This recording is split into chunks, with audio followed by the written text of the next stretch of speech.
Born in Denmark in 1932 by the hand of Ole Kirk Christiansen, Lego began as a carpentry workshop that manufactured wooden toys. However, it was in 1949 when the company took a radical turn by introducing the iconic plastic blocks we know today. These blocks, with their versatile and colorful design, allowed endless combinations to be built, giving children's imaginations free rein.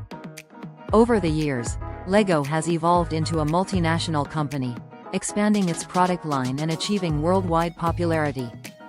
The brand has collaborated with various franchises, such as Star Wars, Harry Potter and Marvel, creating theme sets that delight fans of all ages.